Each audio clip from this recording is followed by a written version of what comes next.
Okay. जी। कश्मीर के पहलगांव की दुखद घटना की सूचना सुनकर के यह समझ में आ चुका है कि जो लोग यह कहते हैं कि आतंकवाद का कोई धर्म नहीं होता, सिद्ध हो गया है आतंकवादियों ने धर्म का आश्रय लेकर के ही एक विशेष धर्म के लोगों को लक्ष्य करके उनकी हत्याएं की हैं। धर्म शब्द का अर्थ न जानने के कारण आतंकवाद को धर्म के साथ जोड़ दिया जाता है। आतंकवादियों का तो यही कर्तव्य है कि हत्या करो। त्रेता युग में रावण का यही कर्तव्य था, यही धर्म था उसका। द्वापर में कंस का यही धर्म था। कलयुग में ये आतंकवादी रावण और कंस के रूप में उत्पन्न होकर के हमारी राष्ट्रीयता पर चोट कर रहे हैं। बहुत आवश्यक है, एकता की आवश्यकता है। आज हमारे देश की सेना, तीनों सेनाएं, जल सेना, थल सेना, वायु सेना इतनी मजबूत है और सक्षम है, आमने सामने युद्ध करने की किसी की हिम्मत नहीं है। एतदर्थ भारत को निर्बल करने के लिए, कमज़ोर करने के लिए आतंकवाद का आश्रय लेकर के विदेशी षड्यंत्रकारी इस तरह की योजनाओं को मूर्त रूप प्रदान करते हैं। समझना चाहिए, हमारी एकता ही इसका उत्तर है।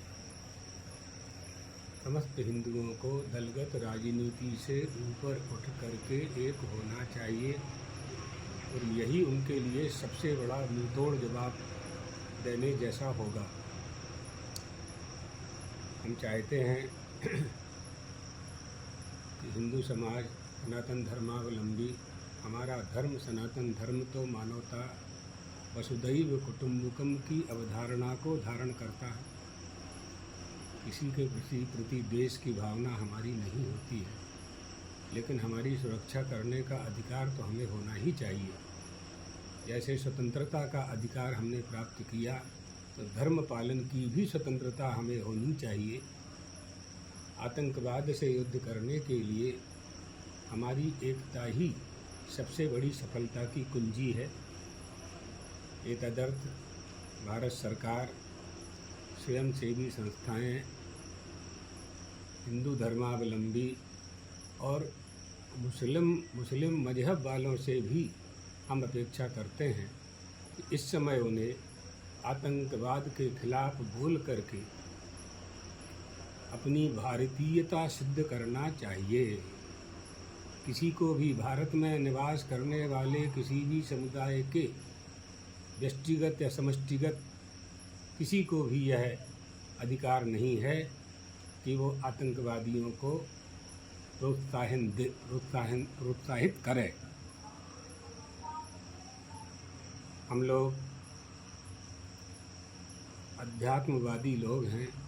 भगवान द्वारकाधीश से प्रार्थना करते हैं कि सभी के मन में, भारत में निवास करने वालों के सभी के मन में एक ऐसी जागृति उत्पन्न हो कि हम आतंकवाद का डट करके मुकाबला कर सकें। भेदभाव भुला करके हमें इनके सामने युद्ध करना होगा। इसी मंगल कामना के साथ यह हमारा संदेश है।